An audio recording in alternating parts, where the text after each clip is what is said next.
Hello everyone, my name is Wali and I'm the co-founder and CEO of Light of Hope. It's an education company that provides future skills like creativity, problem-solving skill, emotional intelligence to primary level kids. There is this World Bank study that says about 80% of today's primary level kids are going to end up in a job that doesn't exist today. So our mission is to make sure that we provide these skills to unleash the inner creativity of the children so that they can remain into a future that we can't grasp today.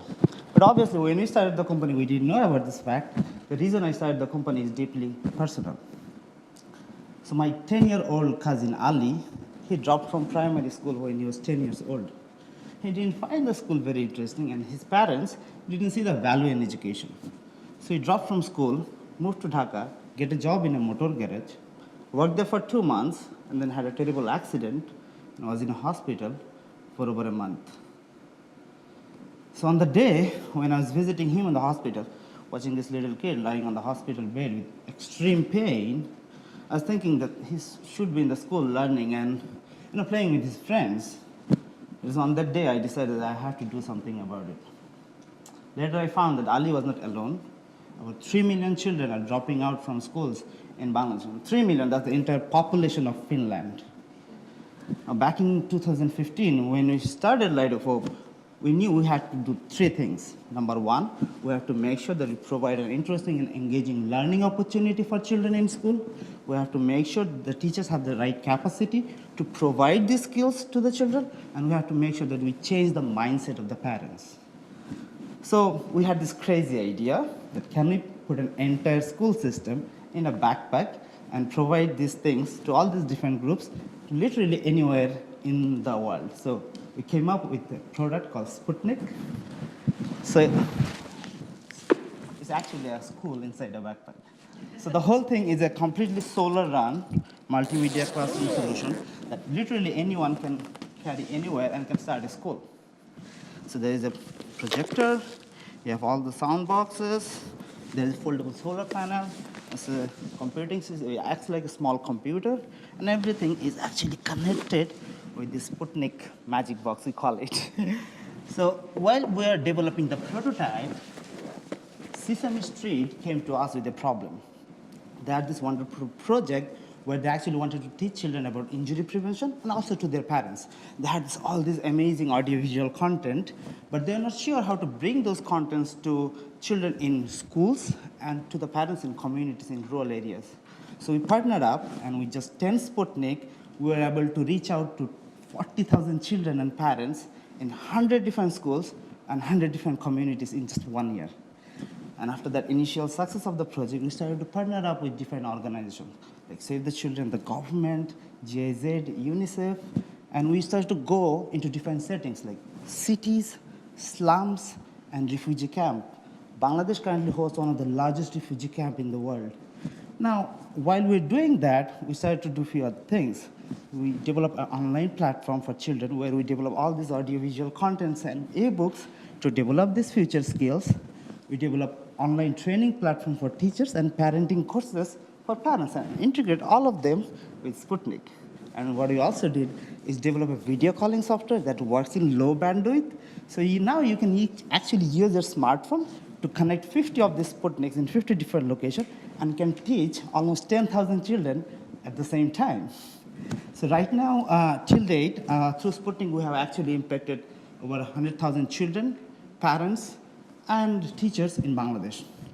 Now, with Unilever Award and the network that you guys have, we intend to do is develop a small manufacturing unit and a very strong supply chain so that we can reduce the cost. And with that award, we can actually make sure that by 2020, we can actually impact 200,000 additional people with Sputnik's support. And also, another thing that we can make sure is we make the solution available, not just in Bangladesh, but in other countries through our international partners, and making sure that cases like Ali doesn't happen just in Bangladesh, but all over the world. Thank you. I look forward to the questions. Great, Wally, thank you very much indeed. I'm going to hand straight over to Sabrina. Thank you so much for that presentation. Sophie, would you like to go? I mean, sorry, I thought please go Sabrina ahead. Go ahead. Well, Yeah, we all want to comment because it's such, such an exciting presentation and we love props, so that was great. Thank you so much. I'll start with a couple of questions and then maybe we'll...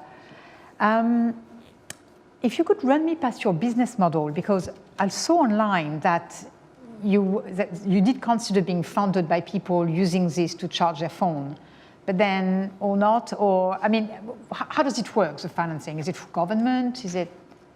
You mean the business model of Light of Hope? Yes, I mean, how much does it cost and who would be paying for the... So one of these units costs £1,500. But the way that our business model was, the whole business model of Light of Hope is 50% of the revenue that we're generating now is actually through partnership projects, selling not just the Sputnique, but also the other solution into it, it's like implementing these projects. So that's like 50% of our revenue. And 50% of our revenue comes from individual parents, teachers, and schools. So the schools actually pay for it as well as NGOs and government partners. Would that be right? In some of the cases, if the school is a really affluent school, they pay the whole charge. But if it's like government school or an NGO school, they cover a certain amount of cost, like up to 30%. And then the NGO, they kind of cover up that. Thank you so much. And then second question is that, I mean, you're right that quality of education is a massive issue in Bangladesh. And I have here a statistic that says that less than half of all children who finish primary school are actually literate. So, I mean, it's a big issue. But there is a big issue of overcrowded classrooms, of lack of teachers, of just lack of learning to read. How do you think something as sophisticated as this, is it the best solution for an education system that has such urgent needs? So one thing is, like, as I mentioned, is the kids are in the school, but actually they're not learning, and it's it's not interesting and engaging. So kids are actually dropping. It's not for poverty that kids are dropping out in schools. Like in primary schooling is free in our country, so poverty is not a huge factor right now in Bangladesh. And second is the quality of teachers. You know, we have a serious lack of quality of teachers. Now, when you have a product like this that ensures that it has all these amazing contents and make the life very easy for the teachers, so through that you can actually make sure that you minimize the quality issue of the teacher and also maximize the kind of engagement of the children and making sure that they're learning more. So where does the content come from? So it depends. Like if it's a partnership project that we're doing with some other organization, if they have their own contents, we just put it there and do that. And if it's a school development program that we do, then it's our own content that goes inside. So like, for example, Sesame Street, they have their own content, they put it there. But with the Save the Children project, they asked us to develop the content, and we had some. So yeah, we put it there in the slum project that we are doing now. Jane. Correct me if I'm wrong, but it relies on, you have internet connectivity, but it relies on internet connection, correct? Not always, like it depends. It can work as a standalone piece. Okay. But if you want to implement a project where you don't have quality teachers everywhere and you want to do it from a central position, then you can have the internet connection and it works in low bandwidth, so you can do that. And so the internet connection piece, or being able to use it with that, how much of a limiting factor is that in working in the refugee camps or in rural communities? So now the project that we're doing with UNHCR in refugee camp, so they wanted to go into 40 learning centers. So right now they're bringing all like 10 of them to different areas. But when we scale up into like, let's say 400 centers, and you don't have teachers, good teachers everywhere, and in refugee camp you need to have like local dialect teachers who can like talk, so, and that is a huge crisis in there. So if you have like 10 teachers in a setting like this, and they can connect and actually can cover almost the entire, there are like 500,000 children in that refugee camp. So. And you don't have an issue connecting on the internet with that? So far we have tested not. Okay. What's the balance between the hardware and the content for you? So obviously it's quite a big cost to put this in place. You say 1,500, but again, once it's there, it will only survive with the quality of the content. What's the emphasis from your perspective? I know you said you worked with a couple of partners, Save the Children, Sesame Street, but how does it actually work out in practice? Where is the energy and the requirement for resources and funds? So you mean when is the energy is Well, no, I think if you stand back and look at your business, Yes. yeah, and you're now looking at investing and scaling going forward, do you see more of the investment, 80% of the investment going into the hardware solution, 20% into the content, or the other way around? I'm just trying to get a feeling for, as an ongoing business model, where is the requirement for resources? Is it more in the content development that goes in, or more into the hardware? Okay. So the immediate, injection of fund that will actually probably definitely go for the manufacturing of it. So reducing the cost, making it available and affordable to not just big NGOs, but also small NGOs and probably to the individual schools. And the content that we're developing now, it's a kind of ongoing process. So we don't, since we have our own internal team, that's their salary and everything being covered by the revenue that we are generating. So we actually don't have to go very fast onto the content generation, putting a lot of money into it. And so I'll say 80% is going into the development of the manufacturing unit and supply chain of it, and probably 20% going into the content development. And the content development part of it in our whole business model is already generating revenue for us independently from this. So yeah, we are okay with that. I'll just ask a supplementary question is that how do you quality assure the content, both the content that you develop and the content that other people give to you? Yeah. So the content that we develop is before putting it out, we actually test out with the children's, like physically, manually, and then we have a separate research team and we have a content development team. So when the research development team develop content, content development team develop the content, they give it out to the research team to trial it out, figure out whether the children are learning enough and it's more engaging. If they are satisfied, we put it on there. So that's our part, like maintaining the quality part of the content. For the partners, Sesame Street is extremely known for their wonderful content. So we actually don't have to vet them whether their contents are good or not. And every project that we actually do with all these international partners, after the project, there is a impact measurement tool that we internally do and also done by external people. So in that cases, we know that already is like the content pieces are working and helping kids to learn better and also developing these future skills. May I? Sorry. I want to understand this a little better myself. So in the classroom, in any classroom in the world, right, you've got three things. You've got the teacher, the student, and the subject. And the reason that everyone's in the room is the subject. So the content piece, I think, is critical. So my question is, do you see yourselves as the provider of the classroom? In other words, the Sputnique provides the classroom venue, the ability to share the content? Or do you see yourselves as a content developer and provider, and this is just the tool by which you can do that? Because quite honestly, I disagree that the content isn't as important. I think the content is everything in a classroom, and it's going to be language dependent, and it's going to be culturally dependent. And just because Sesame Street is a good product doesn't mean it's applicable in every single market, specifically by language. So where do you see the big emphasis? Where's your investment and focus going to be? On the classroom tools or the content tools?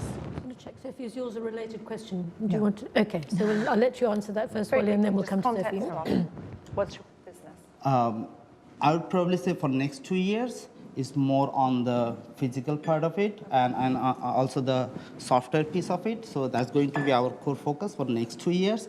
And since we are already working with the government, changing the curriculum and putting our own, curriculum on the future skills, we can see in next 2 years' time, those will be kind of mainstream in the government schools. So yeah, so that's, I would still say is immediate focus is on development of the product of it, and then focusing on the content, because it's an ongoing process for the content. And and another thing is, you mentioned about the cross-culture issue and the language issue. So the content that we are now developing, when we develop, we focus like, is this content can be used in different countries, irrespective of the culture.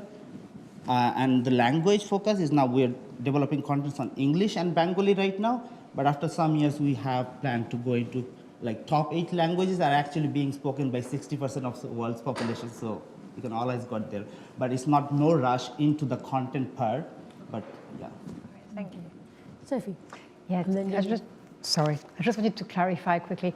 You said at the beginning you started with 10 of these? Yes. and you reached 100,000 children. No, with the Sesame Street project, it was 40,000.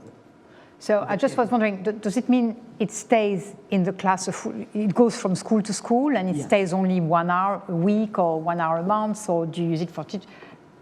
Yeah, I get So your I mean, point. do you know what I mean? Is it just a little bit of time in every school? I mean, how does that work? Yeah, so it depends from project to project. So often the design is such in like every week, this thing will go to every school for 2 hours and deliver contents, and then move it to another school and move it to another school. So usually the design is such we bring it, and yeah, every week we go to the schools 2 times. So that's how it works.